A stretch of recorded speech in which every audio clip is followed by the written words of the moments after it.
ይሄን ፓስተር የተባለው ደግሞ ፕሮፌት የሚል ነው። ፈጣሪ ስም እጠይቃችኋለሁ፣ ይቅርታ እንድታደርጉልኝ እማጸናለሁ። ቁጥር 1185 መሰረት ነገር እስከ 3 ዓመት ድረስ ሊያሳስር ይችላል።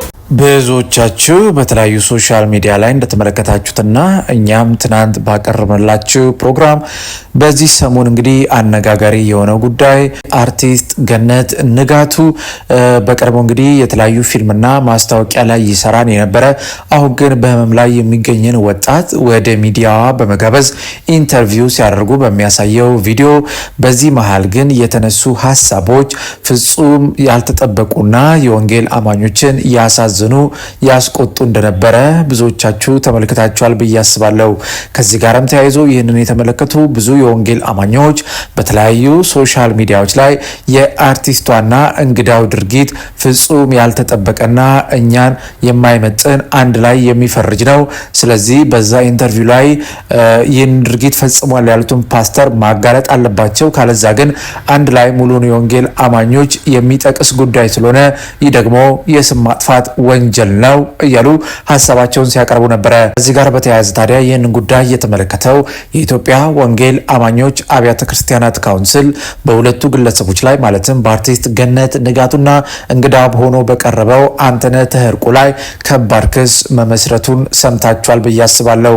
ታዲያ ከዚህ ጋር ተያይዞ ከሰዓታት በፊት ባልተጠበቀ ሁኔታ እንግዳ ሆኖ የቀረበው አንተነህ ተህርቁ እንግዲህ ስለ ፓስተሩ ጉዳይ እንደዚሁም ደግሞ የወንጌል አማኞችንም በይፋ ይቅርታ የጠየቀበትን ቪዲዮ ለቋል። ቪዲዮ እንመለከታለን።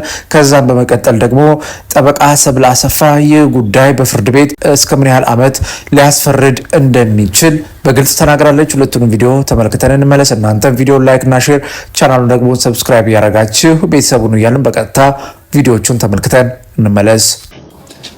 ሰላም በመላ ዓለም የምትገኙ ውድ ኢትዮጵያውያን እንዴት ናችሁ?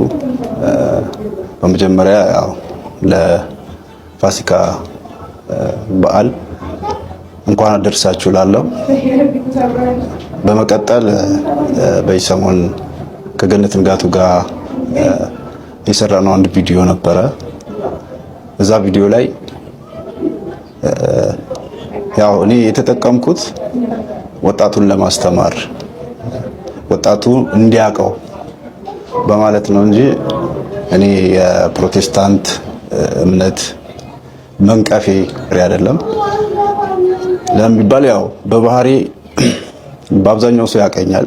ብዙ የማስተምራቸው በርካታ ወጣቶች አሉ ከተለያየ ቤተ እምነት እና እንደዚህ አይነት ነገር አይደለምና በሰዓቱ ስለ ህመሜ ለማውራት ነበር ከሷ ጋር የተገናኘ ነው እና በህመም ሰዓት ምናምን ስለ ያው የሚደውሉልኝ ሰዎች ነበሩና ይሄን ፓስተር የተባለው ደግሞ ፕሮፌት የሚል ነው የፌስቡክ አካውንት እና በዛ እንትን ይል ነበር። ወደ ሌላ ነገር ሲገባ ቶሎ ብሎ ራሱ ሁሉንም ነገሮችን ፎርማት አድርጎ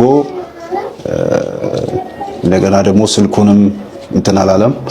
ለምን ይሄ ነገር ይመጣል ብዬ አልጠበቅኩም። ይሄ ነገር ይመጣል ብዬ በጠብቅ እያንዳንዱ ነገር ሪከርድ አደረግ ነበር ወይም ስክሪንሾት አደረግ ነበርና ያኔው በቃ እንደዛ ሲለኝ ከደነገጥኩኝ በኋላ ስልኩንም ራሴ ነኝ ዲሊት ያደረኩት።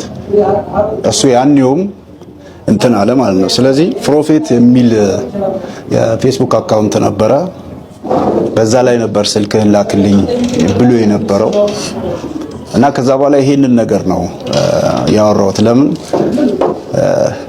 ቪዲዮን ጨርሳችሁ ካያችሁት በእንደዚህ አይነት ነገር ላይ ብዙ ወጣቶች እየተለከፉ ነው። ብዙ ወጣቶች የእንደዚህ አይነት ነገር ሰለባ እየሆኑ ነው። እንደዚህ አይነት ችግር የለብኝም። እኔ ከዚህ በፊት ያለሁት ህመሜ ላይ ነኝ። የአንገት፣ የወገብ፣ የእግር እንዲሁም የልብ ህመም ላይ ነኝ ያለሁት። ራሴን በማስታመም ላይ ነኝ ያለሁት። ስለ ህመም በማውራት ሰዓት ነው የቸገረ ነገር ወይም ደግሞ ያስቸገረ ነገር በሚል ይሄ ነገር ሊነሳ የቻለውና በእኔ ንግግር በእኔ ኢንተርቪው በጣም የተከፋችሁ በጣም ያዘናችሁ ሰዎች በምታመልኩት በፈጣሪ ስም እጠይቃችኋለሁ፣ ይቅርታ እንድታደርጉልኝ እማጸናለሁ።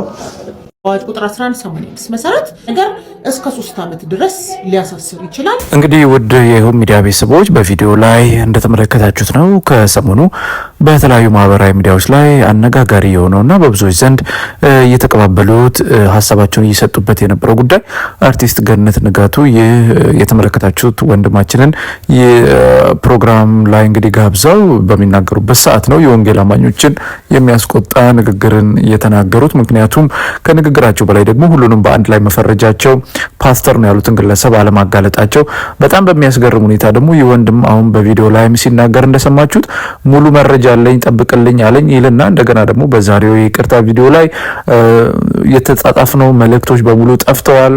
እንደገና ፓስተር አይደለም ፕሮፌት ነው የሚለው ፌስቡክ ፕሮፋይሉ ምናምን የሚሉ ነገሮችን ተናግረዋልና ስለዚህ ጉዳዩ የፈጠራ ወሬ ወደ መሆን የሚያድላ ይመስለኛል። ምክንያቱም ጉዳዩ በፍርድ ቤት የተያዘ ቢሆንም ነገር ግን ከዚህ ግለሰብ ንግግር መረዳት እንደምንችለው ሙሉ ፋይሉ ጠፍቷል። ማን እንደሆነ ማንነቱን አላቅም። የተጻፈው የተነጋገርነው በሙሉ የለም ፎርማት ሆኗል እያለ እንግዲህ ምንም አይነት መረጃ እንደሌለ እየተናገረ ነው። ስለዚህ ይህ ጉዳይ የፈጠራ ወሬ ከሆነ ጉዳዩን ከባድ ያደርገዋል። ለማንኛውም ሂደቱን በፍርድ ቤት የምንመለከተው ጉዳይ ይሆናል። ውድ ሚዲያ ቤተሰቦች በዛሬ ፕሮግራማችን ይህንን መረጃ ለእናንተ አቀረብን። በፕሮግራማችን ላይ ያላችሁን ማንኛውንም ሀሳብና አስተያየት ልሰጡን ትችላላችሁ። እኛም እናንተ ብትሰሟቸው ብታውቋቸው ያልናቸውን በመንፈሳዊ ዘርፍ የተፈጠሩ ጉዳዮችን በአዲስ አቀራረብና ይዘት ወደ እናንተ ማቅረባችንን እንቀጥላለን። የምንለቃቸውን ቪዲዮዎች ላይክ እና ሼር፣ ቻናሉን ደግሞ ሰብስክራይብ እያደረጋችሁ ቤተሰብ እንድትሆኑ እየጠየቅን በእርግጥ በምንሰጣችሁ መረጃዎች አምናችሁና ፈቅዳችሁ ቪዲዮቻችንን ላይክ ቻናሉን ደግሞ ሰብስክራይብ እያደረጋችሁ ከ39 ሺህ በላይ ሰብስክራይበርስ እንድንደርስ ላገዛችሁን ምስጋናችን ላቅ ያለ ነው። በሚቀጥለው ብትሰሟቸው ብታውቋቸው ባልናቸው አዳዲስ መንፈሳዊ መረጃዎች እስከምንገናኝ በያላችሁበት የዓለም ጥግ የጌታ ሰላምና ፍቅር ከሁላችሁ ጋር ይሁን እያልን በዚሁ ተሰናበትን። መልካም ጊዜ ይሁንላችሁ።